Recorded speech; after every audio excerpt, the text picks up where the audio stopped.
Começa agora, Café com Política. Uma realização 96 FM e Jornal da Cidade. Seja muito bem-vindo à edição número 90 do Café com Política, que tem oferecimento de Brambila, acreditando no futuro. Sempre comigo aqui na bancada, o jornalista João Jabbour. Bom dia, Jabbour. Bom dia, Caféu. Bom dia, ouvintes. Bom dia, internautas. Hoje o Kleber Santos está dodói, né? Não vai estar aqui conosco, cometido de uma gripe, nada muito sério. Boa recuperação, meu caro Kleber. E conosco também o jornalista Ricardo Bizarra. Bom dia, Bizarra. Bom dia a todos. E aí, Bizarra, nós temos, né, hoje um assunto aí que é a possível filiação aí da prefeita Suelen Rosim ao Republicanos, o que pode mexer com o tabuleiro político de Bauru.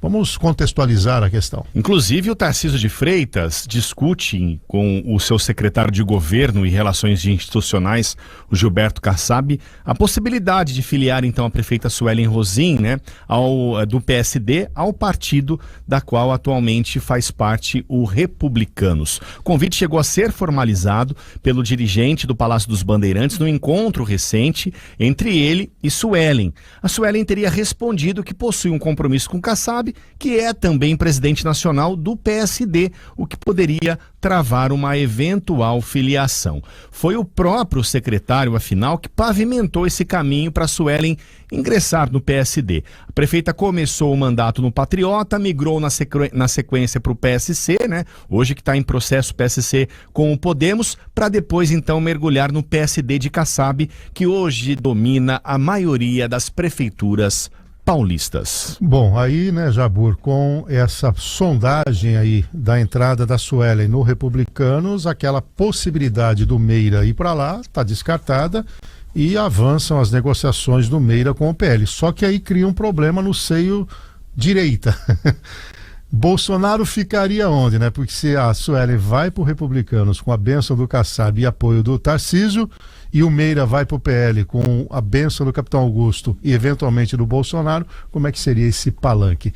Um imbróglio aí. Um imbróglio complicado que já se arrasta, né? Desde que o Capitão Augusto se pronunciou de uma forma crítica às movimentações da Suelen, para a gente relembrar, né?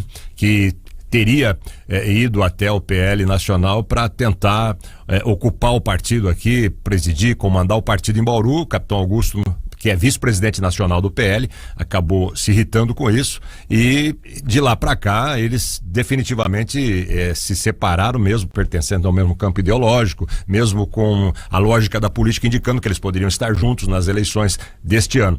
E com isso criou-se esse nó, né? Esse nó principalmente para as lideranças maiores, aí no caso você citou o Bolsonaro, o próprio Tarcísio, né?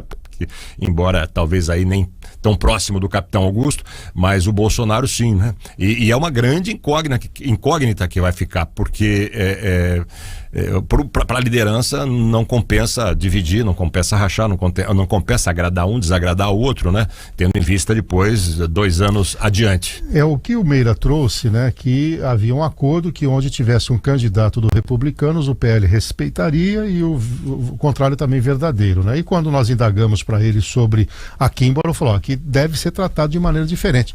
E falando da candidatura do Meira, que pelo que nós temos aí, principalmente pela exposição em redes sociais, avança muito, né?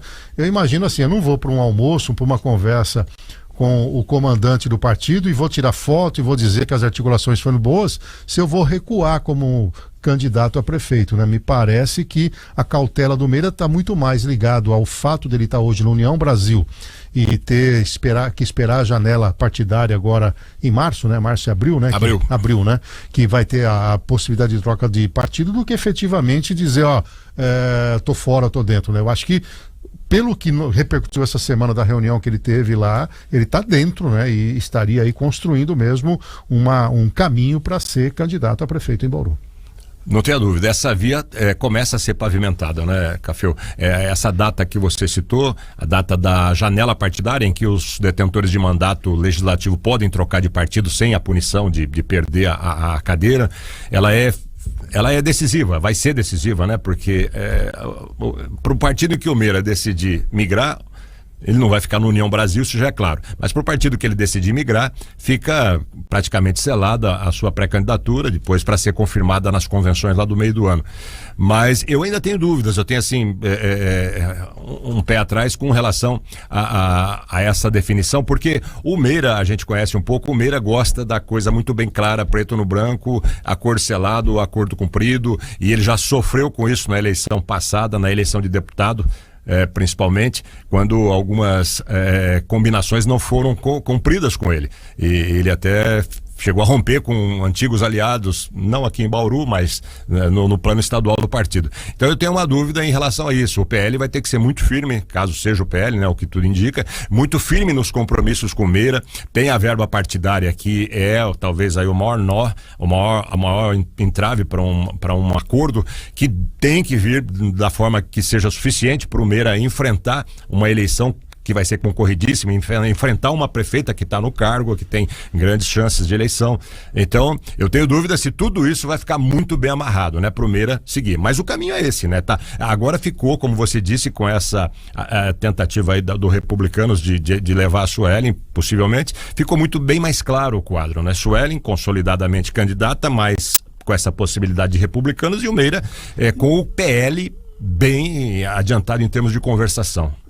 Levando em conta, né, a pesquisa que o JC encomendou lá atrás não apontava uma decisão em primeiro turno, né? Porém, a dinâmica da política é enorme. Nós sabemos que quem tem a máquina na mão acaba, de certa maneira, dando um destino aos recursos municipais, atraindo eleitores, né, com aquela história, né? Por exemplo, claramente a questão do asfalto está sendo a tônica de novo, né? Portanto, uma nova situação forte, né, em relação ao asfalto e tudo mais. E isso pode levar a própria prefeita a ter aí uma grande possibilidade de seguir em frente. Porém, se você tiver 2 ou 3 candidatos se opondo, a possibilidade, e candidatos bons, né, porque muita gente fala assim, deveríamos devem unir a oposição, ter um único candidato, mas aí você corre um risco de perder em primeiro turno. Às vezes, se tiver um Dr. Raul, tiver um Meira, mais um da esquerda, é possível. Rodrigo, no caso. Rodrigo, você tem uma pulverização maior e a chance de segundo turno é maior. Depois esse bloco se une em torno de uma única candidatura, né?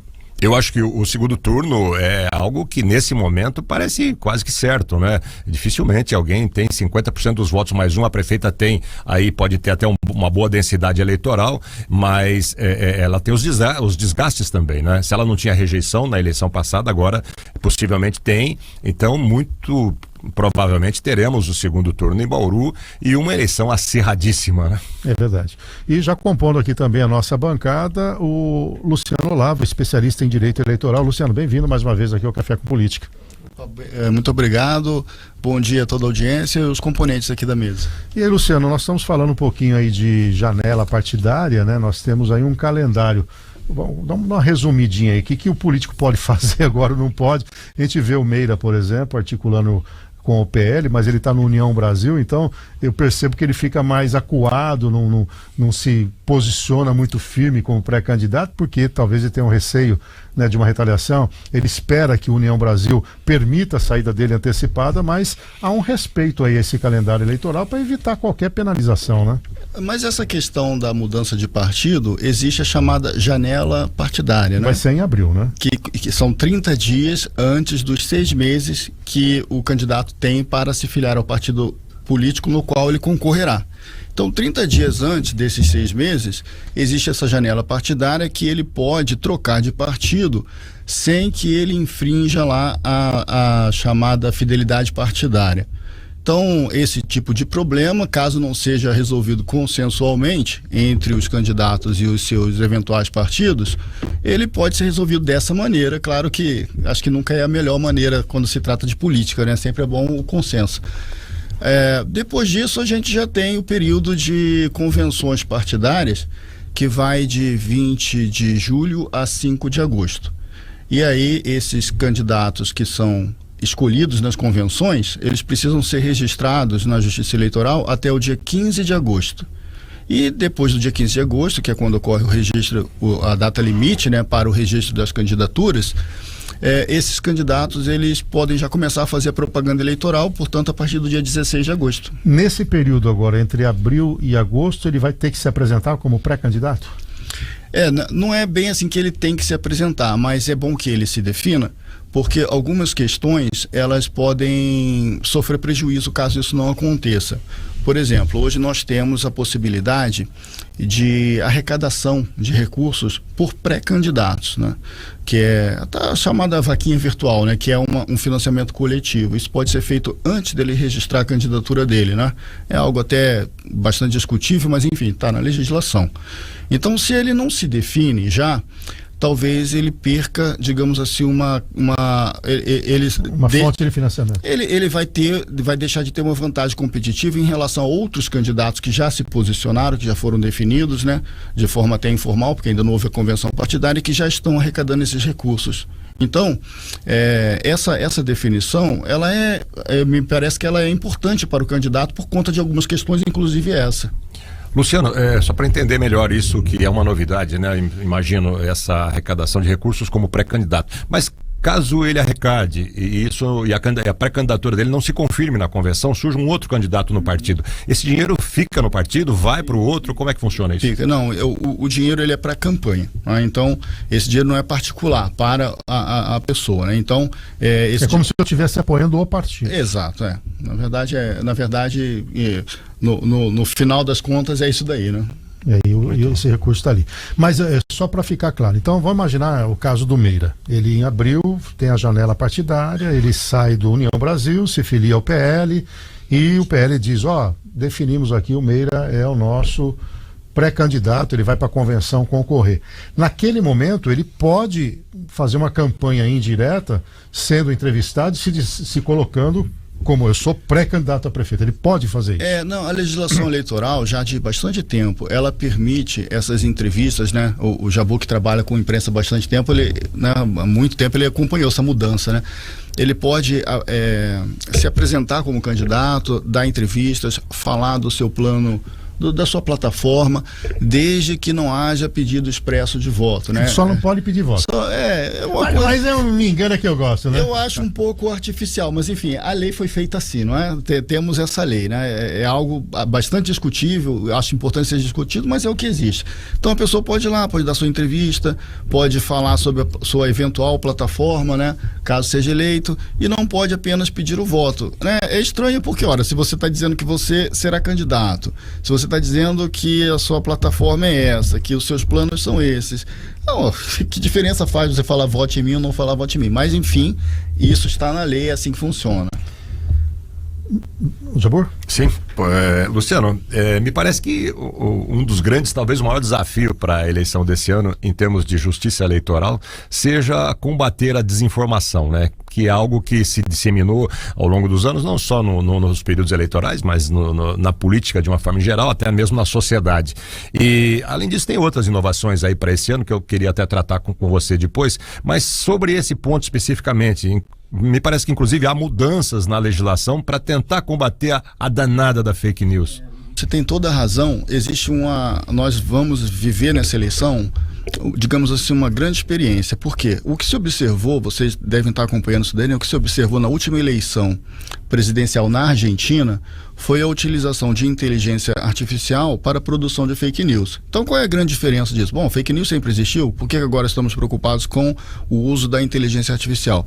Porque a inteligência artificial, nesse caso, ela tem capacidade de fazer o seguinte: ela vai estudar o perfil de cada pessoa e vai saber exatamente a fake news que aquela pessoa está propensa a acreditar, e ela vai produzir automaticamente a fake news que aquela pessoa acreditará. Então não vai existir mais alguém criando uma mentira e jogando aleatoriamente é como se fosse alguém jogando uma isca no mar para pegar um peixe. Não. Agora a inteligência artificial tende a saber exatamente o que cada pessoa está propensa a acreditar e criar esta fake news. E não é criar uma fake news de forma aleatória, com alta qualidade. É usando deepfake, né? Que é aquela colocar a imagem, a voz da pessoa. Você acredita que é a pessoa? Você acredita que é a pessoa, e para você dizer que não é, tem que passar por uma perícia, porque existem, bom, vocês já devem ter visto vários desses vídeos, né?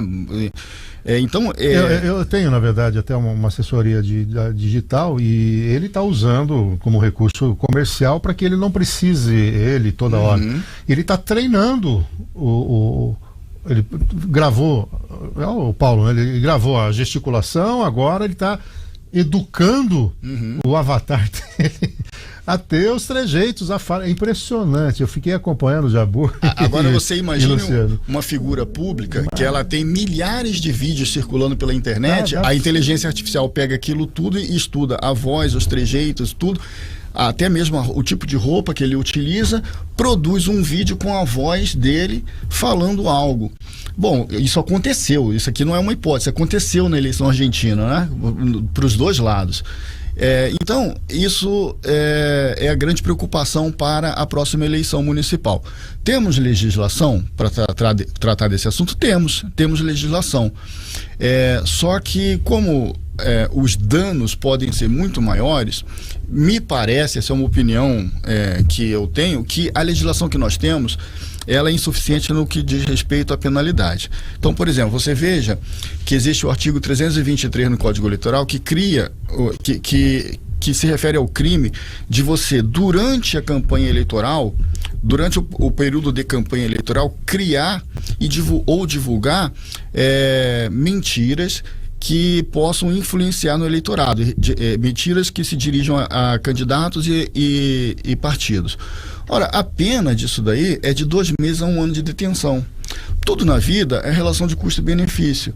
Se o sujeito está envolvido numa eleição de grande porte e ele sabe que se ele criar uma deepfake como essa, com inteligência artificial, a pena é de 2 meses a 1 ano de detenção. Ora, ele sabe, bom, se eu sou primário, a pena para mim, ela se baseia no patamar mínimo, não é? O juiz vai ter que justificar se ele quiser dar uma acréscimo. Ele vai ver o benefício, vai prestar serviço à comunidade. Então ele pode muito bem, mas aí vai caçar o registro de candidatura dele. Sim, pode caçar, mas quem disse que vai ser ele ou o candidato que vai fazer a deepfake? Quem diz que não vai ser um terceiro interposto? Então, há uma grande preocupação. Eu acho que a legislação ela vai ter que se aprimorar e buscar meios de coibir isso daí com outros dispositivos normativos. Agora, eu sempre falo, em todo lugar que eu vou, em toda conversa que eu tenho, que é o seguinte: a legislação, ela atua num plano repressivo. A única maneira de vencer essa guerra contra a desinformação, que sempre existiu na história da humanidade, sempre, se a gente olhar na Bíblia, lá no livro de Êxodo, lá tem lá orientações para as pessoas se afastar da mentira, né? Então, quando Moisés saiu do Egito e levou o povo para criar um Estado, ele já era preocupado com a mentira na formação do Estado dele. E até outro dia eu vi um podcast também do pessoal dessa área da internet, que os animais mentem, né? Para sobrevivência, o animal mente, ele camufla, ele fica... Mimetismo, né? Porque eu quero caçar o sujeito, eu tenho que dar um jeito de que ele confie em mim. E aí eu dou o bote, né? Quer dizer, meio da natureza a mentira. Da natureza. A mentira não terminará com legislações.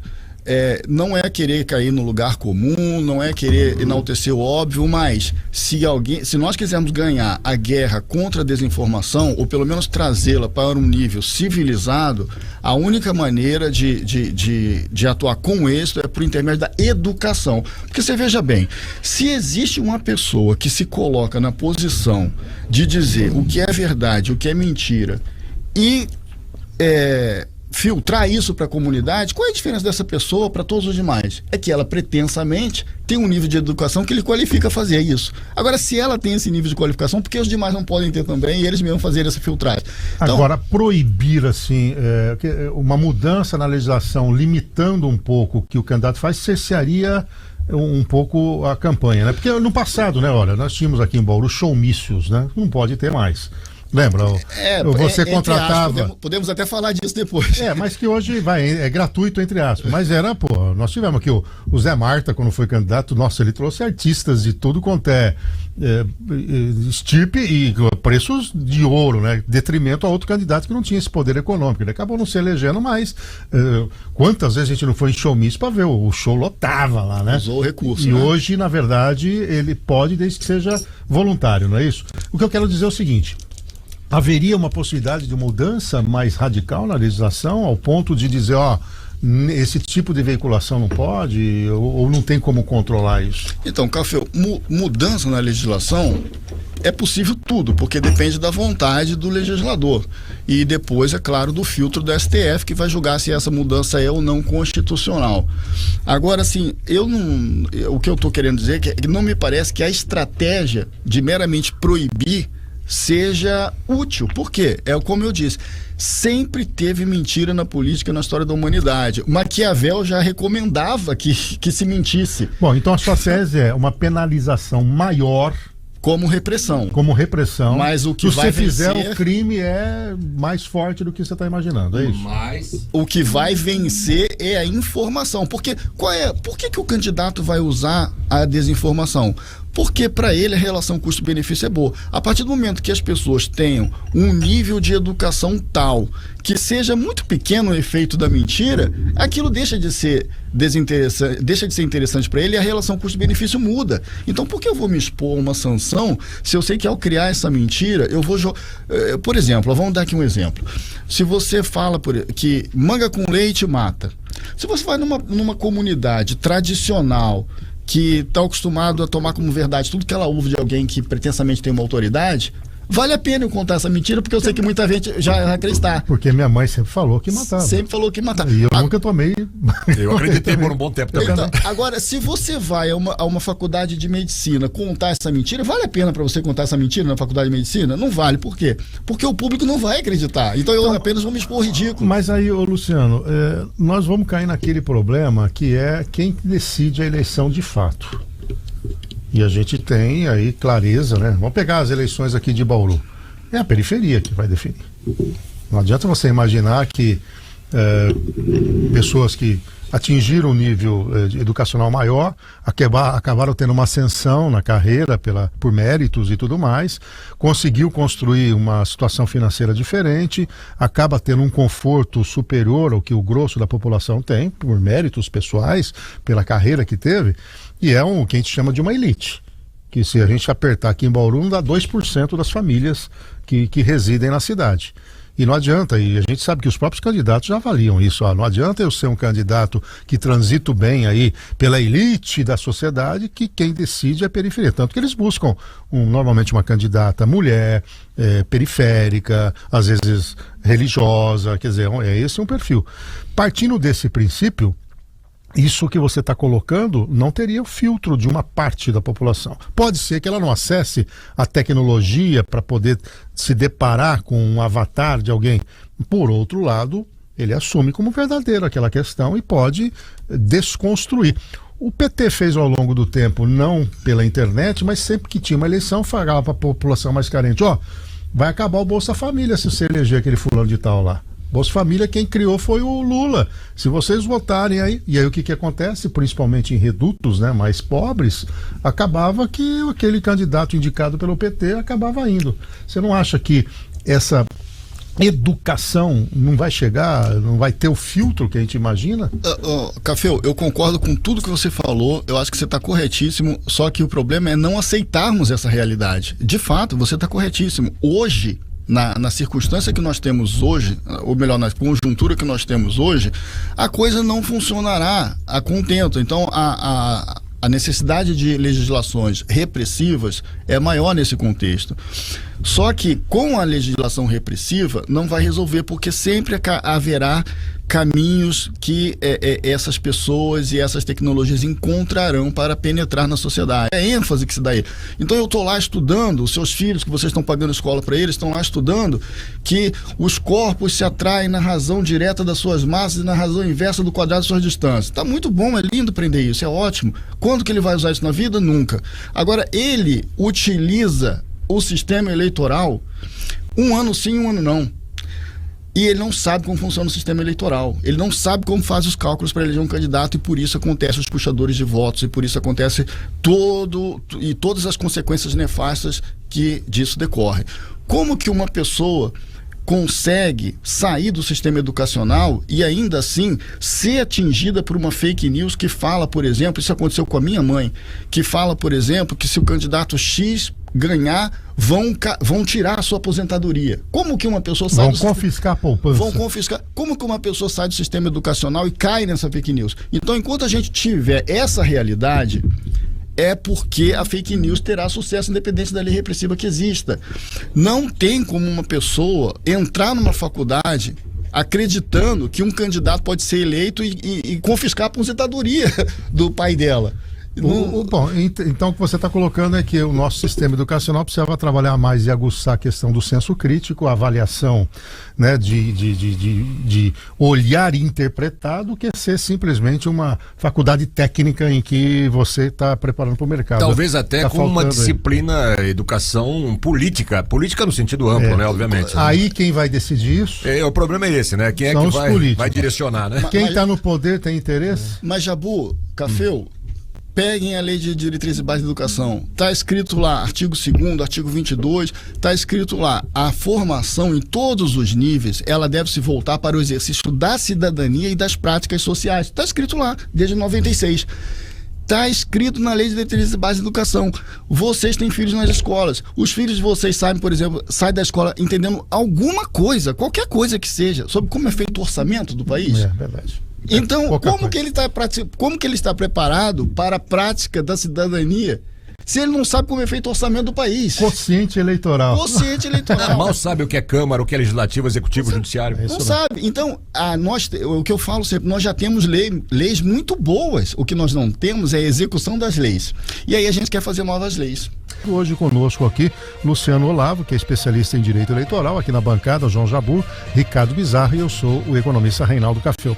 Luciano, nós temos então esse calendário agora a partir de abril, e tem uma mudança na legislação do ponto de vista do número de candidatos a vereador, né? É a quantidade de cadeiras mais um, né? E como é que ficam as federações? Eles se limitam também? No caso de Bauru, serão 22 candidatos, ou por partido ou por federação, é assim?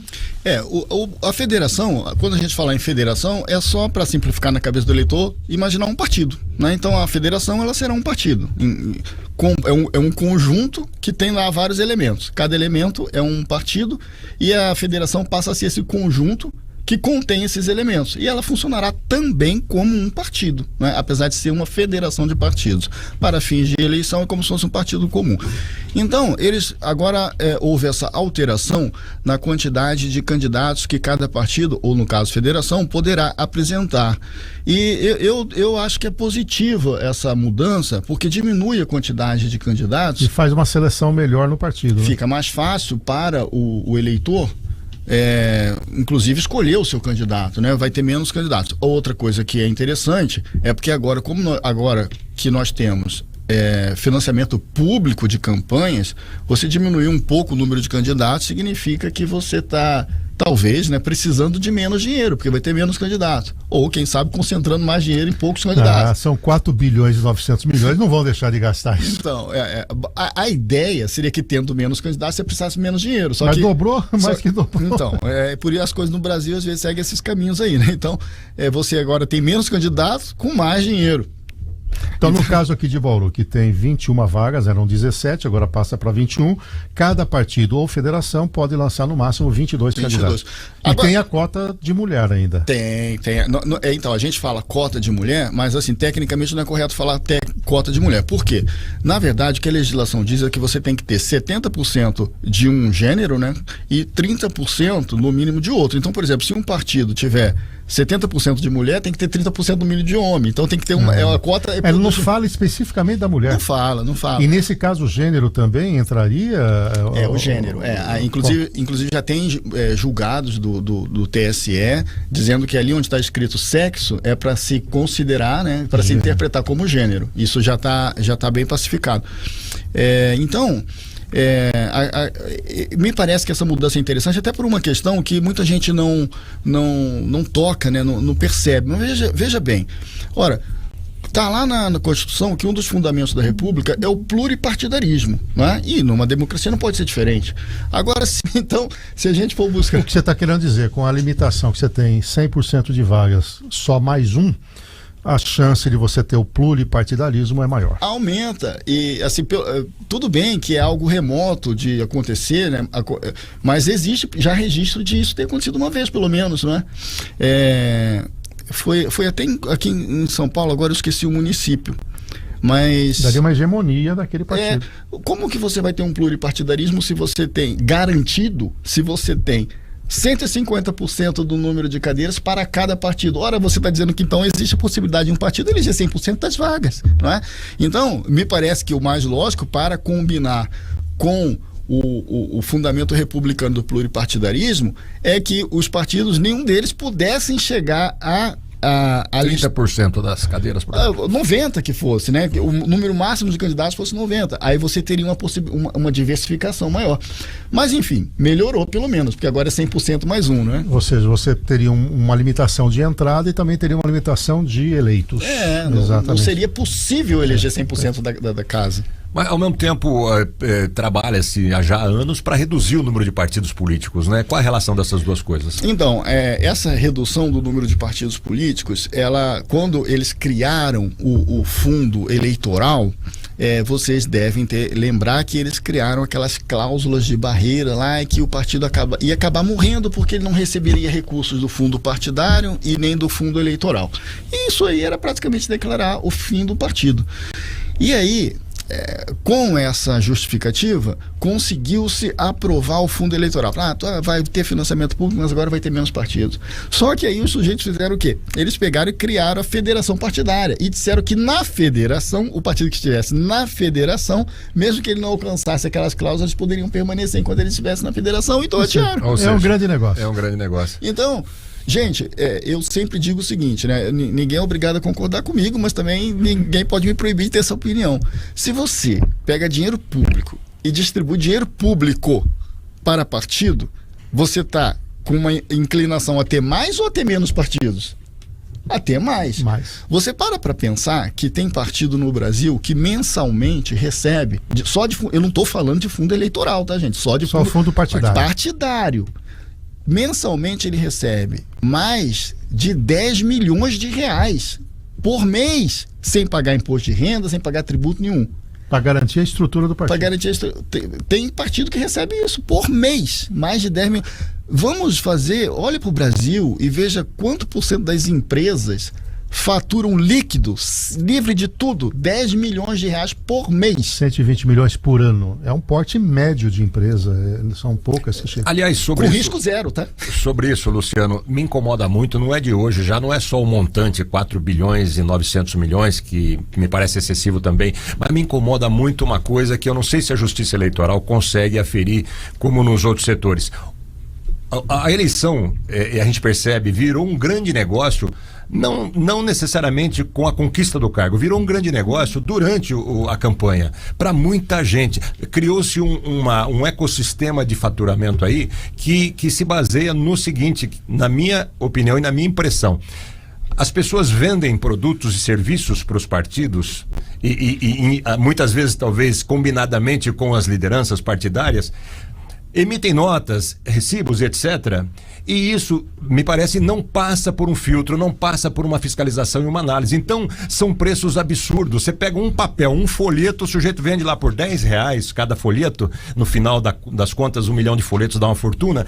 Isso é prestado conta lá para a Justiça, como manda a lei, a regra, mas me parece que fica por aí o negócio. Quer dizer, ninguém questiona. Não sei se o Ministério Público Eleitoral faz algum filtro, se há estrutura. Você está falando de superfaturamento. Superfaturamento na campanha, e a gente vê muita gente ganhando dinheiro com isso, pelo menos vê, assim, recebe informações, não consegue provar necessariamente. Na última campanha, montaram uma empresa 60 dias antes, receberam aí mais de 500, 600, 800 mil, 1 milhão de reais, sem nenhuma especialização na empresa, para fazer uma coordenação de campanha. Exatamente. De gente aqui da região. É uma indústria milionária para muita gente. Esse aspecto que você coloca, Jabor, que é muito importante, eu vejo muito pouca gente na imprensa questionar isso aí que você está falando, né? Para não dizer ninguém, né? Agora temos.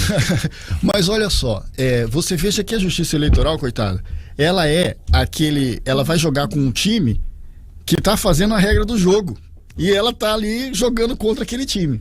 Então, quem fez a regra do jogo é o time contra o qual ela tá jogando. Então você imagina assim, ó. O legislativo, os deputados, os senadores. Então você imagina assim, a Justiça Eleitoral, ela faz, né, uma das suas atribuições, né, que tá lá no Código Eleitoral, tá na Lei 9.504/97. Uma das suas atribuições é fazer a análise das contas dos candidatos eleitos e dos não eleitos. Muito bem. E ela faz isso com toda com todos os instrumentos e ferramentas que ela tem, busca convênios para fazer troca de informações, faz o que pode, se vira nos 30, como diz no coloquial aí, né? Só que não existe uma lei que impeça um candidato de comprar uma folha de papel por R$5 enquanto o outro compra por 10 centavos. Não existe essa lei. E a gente vive num país onde se aplica lá no artigo 37 da Constituição, o princípio da legalidade. A administração pública não pode fazer nada que não esteja previsto em lei, não é? E inclusive quando o TSE produz lá uma resolução, logo aparece um monte de gente para dizer que extrapolou o limite da lei, que ele não podia, né? Então fica uma situação muito difícil. Muita coisa, eu percebo que nas resoluções existe uma tentativa de cercar, mas só que a resolução não pode ir além do limite da lei. Então, o que aconteceu é que a legislação eleitoral foi paulatinamente sendo alterada para criar algumas facilidades que, no meu modo de ver, são deletérias. Por exemplo, sobre esse aspecto que você está falando, criou-se na lei a possibilidade do financiamento coletivo das campanhas, que é isso que eu acabei de falar, que inclusive pode começar antes do registro das candidaturas. E também a doação de dinheiro por Pix para os candidatos. Então, pessoa física. Sempre pessoa física. Então você veja só, eu não tenho uma prova de que acontece isso, mas existe a possibilidade teórica, ao menos em tese. Digamos que um traficante queira eleger um candidato. Ele não pode doar dinheiro para o candidato porque vai ser recurso de origem não identificada.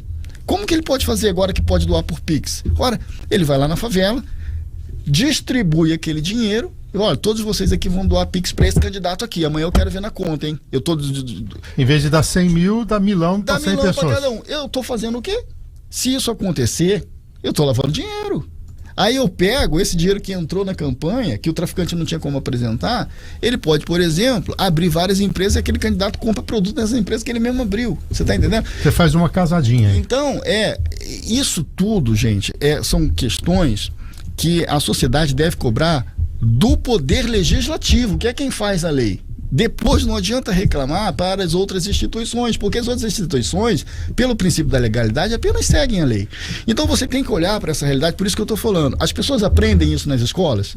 As pessoas a lei diz que elas têm que sair do sistema educacional prontas para o exercício da cidadania e das práticas sociais. Mas elas aprendem isso? Então como elas podem criticar?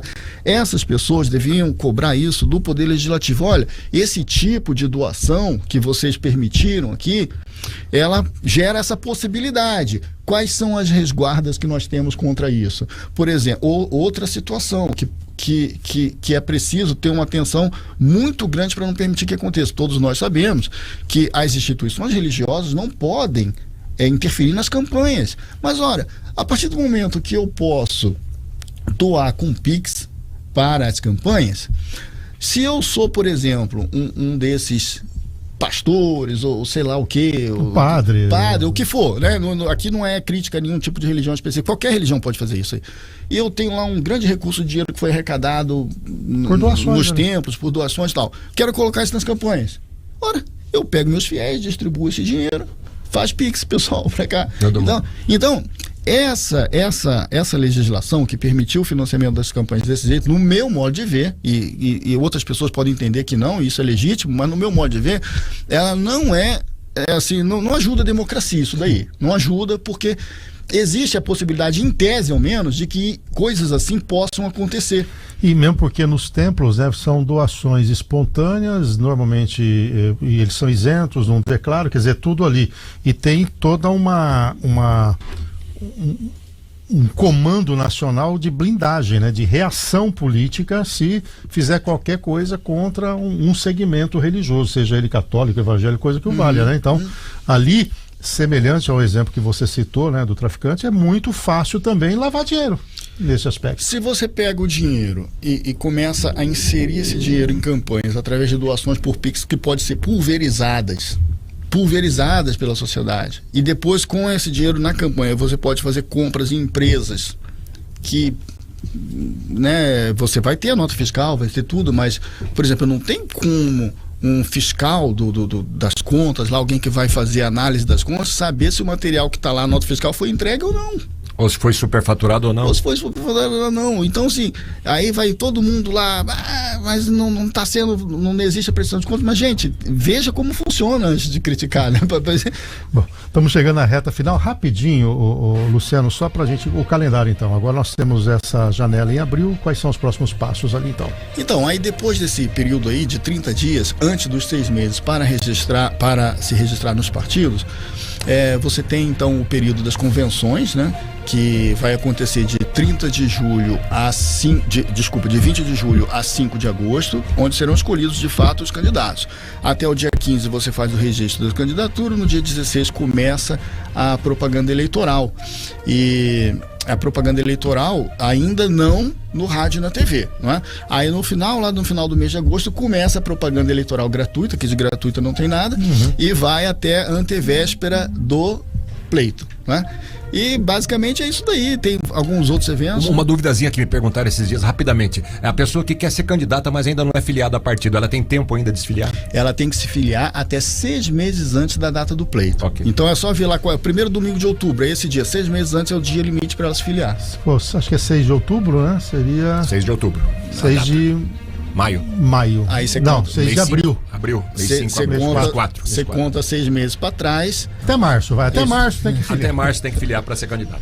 Ô, meu caro Luciano Olavo, obrigado pela sua participação. Teremos aí esse ano aí muitos outros eventos. Queremos você aqui conosco. Eu que agradeço a oportunidade. Espero ter sido útil em alguma coisa para a Muito audiência. bem. Luciano Olavo, especialista em direito eleitoral. Jabor, um abraço. Até a sexta-feira que vem. Um abraço, até breve.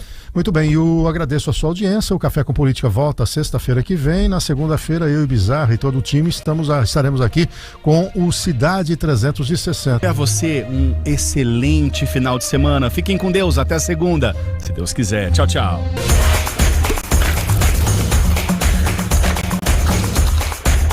Café com Política. Oferecimento Brambila. Acreditando no futuro.